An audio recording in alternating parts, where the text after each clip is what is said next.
Hey, how's it going? It is the Hoff here, and today we have the Logitech Harmony Killer. So, as y'all may know, Logitech Harmony was uh, the brand of remotes from Logitech that were basically cornering the market.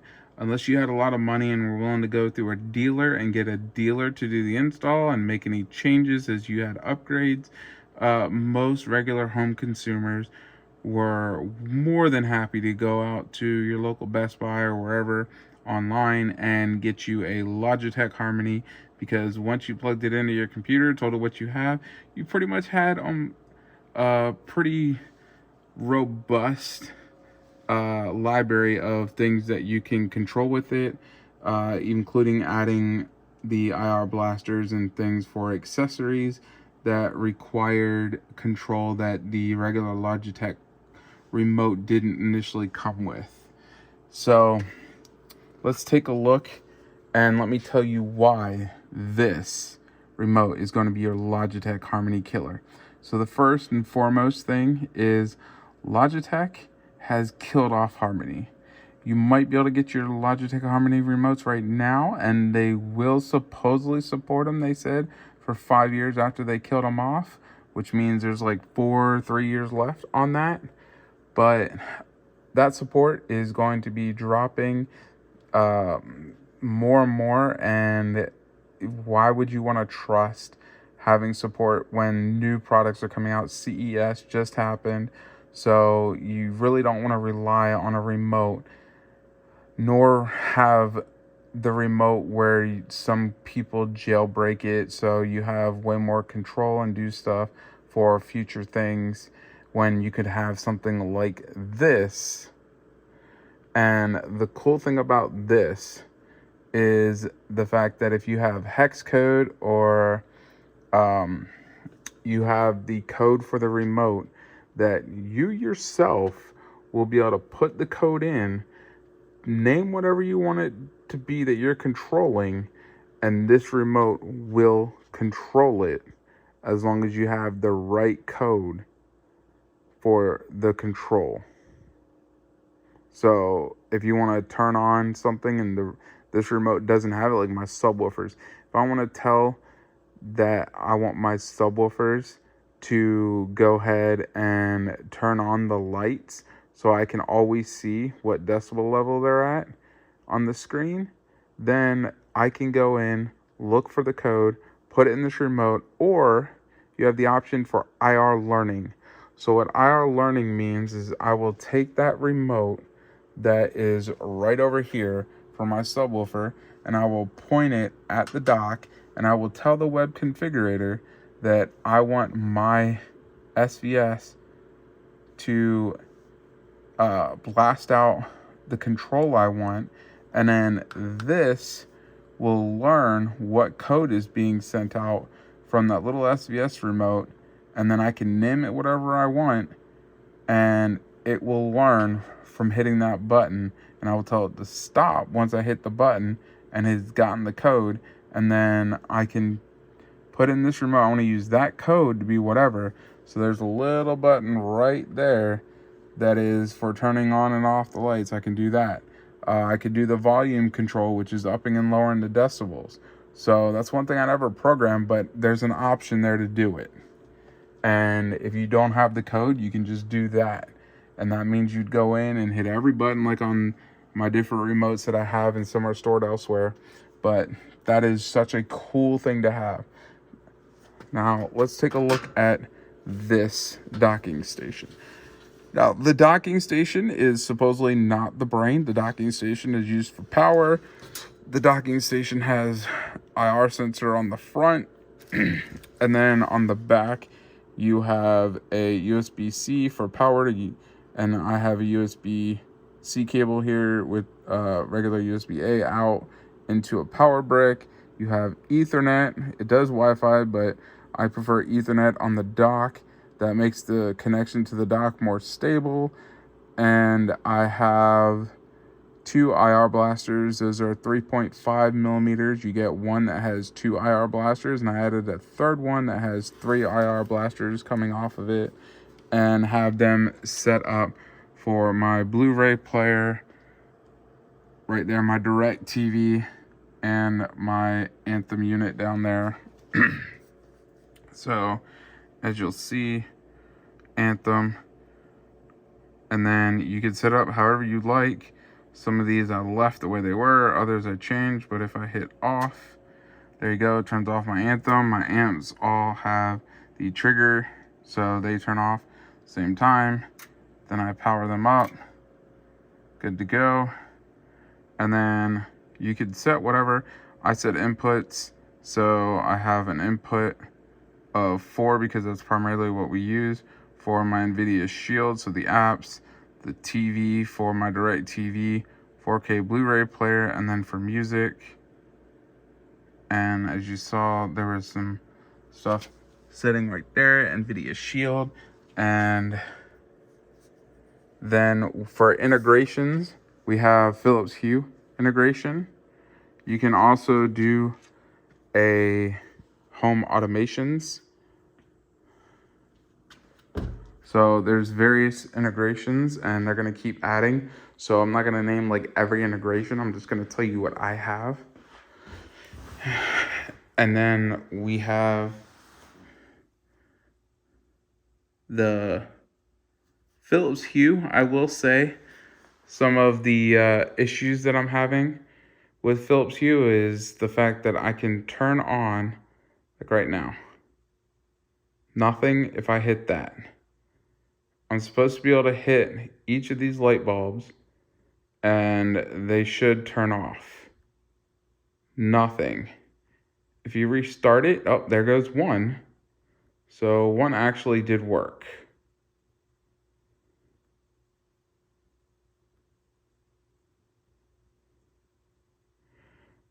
But, oh, there they go. Slowly, they're going. I'm getting haptic feedback, but it's not all working. And then for here, I set up a command to dim. And what should be happening is each light should be dimming to 20%. But as you're going to see, it's going to give me an error. There's 6 lights in the room. It's going to time out. And you hit that. And basically you're telling it that, okay, I understand you have an error. We'll try again later. For the Nvidia Shield, this is what it looks like. This is the Nvidia Shield Android integration. So you do Android TV and then tell it that you want to run a Shield. Down here is for your apps. So they just added some. HBO Max is not used in the US, so a lot of us told them, and they modified and added Max. I'm not sure if HBO Max app is used anywhere else, but it's still there. All of these that I have work. So I know YouTube, Plex, Max, Prime Video, Netflix, Disney Plus, Apple TV, all of those work. And then if you want to be able to control the bottom stuff on the Shield, you have to exit out and then you get full control. The home button works, sending you back to the home of the Nvidia Shield. If you double tap when you're on the regular home, selecting through the main apps on the home screen, then you will have the option of seeing all of the apps that you've opened, so you can close them or go back to a different app that you were just using. But the long press does not work. So if you're on the home screen and you hold the home button, as of firmware update 1.6.1, long presses do not work. And what that typically did on the Shield when you're on the home screen, on the main apps that you use that are like your favorite apps, if you hold the long press, it would pop up a little menu asking if you want to delete, move any of the apps to organize them. The back button works. You have your voice commands. If you do CEC control from your Shield, then you could still use your volume up and down, your page or channel up and down. Muting will still work.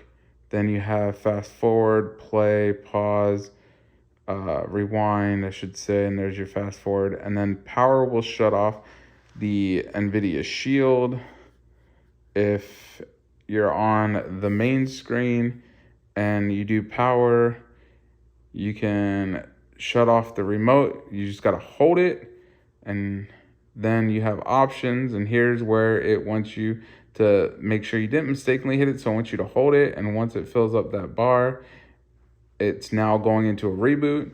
The other one would be a power off, or then you have cancel at the bottom, so you just click cancel. And you're about to see about how long it takes for the remote to reboot. And I've noticed sometimes the remote doesn't always reboot when you tell it to reboot. It is like it shuts off and that's it. Because right now it literally looks like it just shut off. I would have seen a logo by now. So what we're going to try to do is hold the power button. Try it again. There it goes. So little issues here and there, but I'm pretty sure, and we're going to try this. First thing you'll notice, it takes a second, and if it populates, the Nvidia Shield is there. When you see that little remote logo on the Nvidia Shield, you can use it. Other times it'll be Shield Android TV, and it tells you what you're on, and right now it says it's on, but it's in the backdrop, so that's basically your screensaver mode. But if you see a little circle with a slash, that means it's not available yet because the remote hasn't connected to the Nvidia Shield to do anything. But let's see if the lights work now.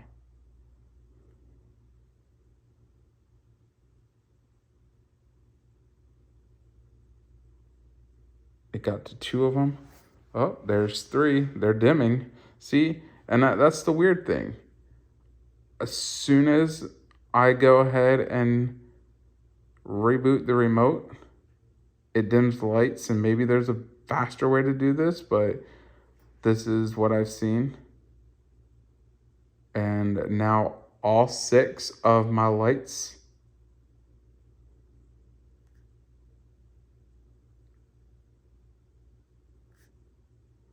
there it goes. The last one just went, even though it aired out, it for whatever reason just got the last one. So as you see, error, and that's the issues with the Philips Home and integration. But I have Alexa, so for me it's not that bad. I've heard they may get to it in an update, who knows. Everything else, the DirecTV works perfectly fine. I have no issues with it. I have no issues with the Blu-ray controller or any of that stuff. The only issue I have is with the IR sensor, which most people have, and that's the IR sensor on the remote. It's fairly weak, and by weak, I mean with my projector remote control, I can point it at the screen, and it will reflect off the screen, and I can go ahead and control everything and do what I need to do with my projector. I've had 5 projectors now in the last month, and this one finally works after going through 4 refurbished, getting them fairly cheap for the first one, and then going through the warranty program until they finally just said, we're going to test out a brand new one and send you a brand new projector. So what I have to do for my projector for now, unless I do a firmware update to give more power to the IR sensor, is I get my remote from my back room, which this room is not finished yet. Still got a little bit more to do before I show off and talk about the whole thing. But I have to stand really close and point it up, good to go. Now, just to show you guys, I will do a power off sequence. Let me let it get into something.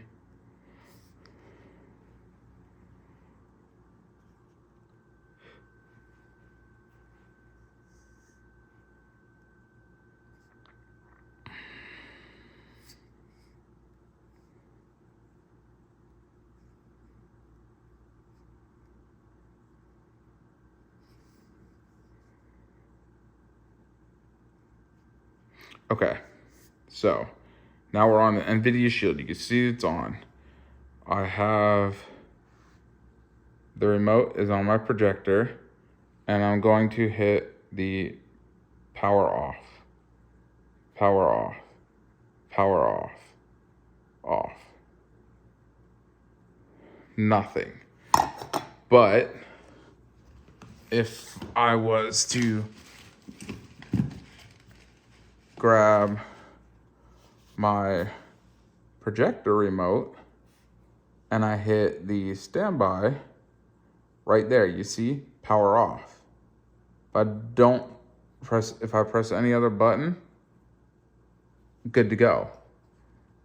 See how it actually registered that? And that is my Epson projector remote. This thick remote. Let's see. If I want to control the volume, Epson projector remote, controlling the volume. How? This is IR blasting off of there to here. So we need this level of IR capability in this unfolded circle remote. So the other thing is you want to ask about configuration. How do you configure this bad boy? Well, you have different rooms, and I set up 3, but you can set up different rooms and have everything listed per room. But the way you control it is at the top right, you're gonna click at the top right here, and when you click that, you'll get into this screen which shows you your web configurator, and there's a little code, and you gotta hit that refresh to show you the code. And once you go to that site and you put in the code when it asks you, you will be able to configure the remote to your heart's content. And like I said, when I say configuration, you can do IR learning codes, you can input a whole booklet of codes. As long as you have them in the right CSV format, it will work and you'll be good to go. The software updates is from here as well. That does take a minute, but current software is 1.6.1.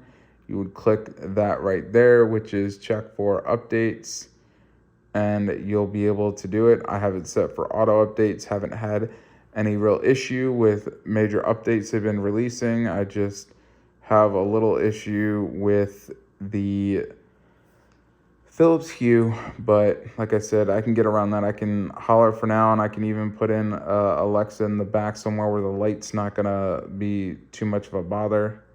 You have some settings on here, and now these are pretty much remote settings for GC display, user interface, haptics, sound, power saving, set up your Wi-Fi, and then you can do a factory reset, which could potentially help my Philips Hue problem, but I'm kind of hoping another update or 2, it will fix it because it's not that huge of a deal. Like I said, I can get Alexa or I can use my phone, so no big deal. If there's any questions you guys have on this remote, feel free, put them at the bottom. Ask me anything. The remote is $450, so right now it's the best option considering other remotes like the Ava Cinema remote that's supposedly going to come with 15,000 devices it can control is going to be a nice looking remote, but you still need a brain. And when you're paying $600 and like $1,300 for a brain, and you got to have a dealer install, that means it's a no-go for me. The company is still young, just like this company, but unlike this company, their company is doing all of the device controls, adding them in and everything else, where this company, you can create your own controls and settings, and with the home automations, it's practically endless. I'm pretty sure as long as it connects to Wi-Fi, you can pretty much set it up on this remote and see or do a lot of different things in controlling it. So I thank you guys for watching. I hope you enjoyed the long video.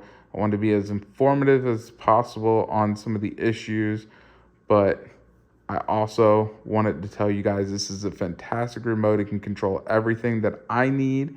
And I've seen a lot of other people in the Discord saying that it has now fully replaced their Harmony, and they'll have no big issues when it comes to controlling a lot of what they needed from their Harmony. So I'll see you guys next time.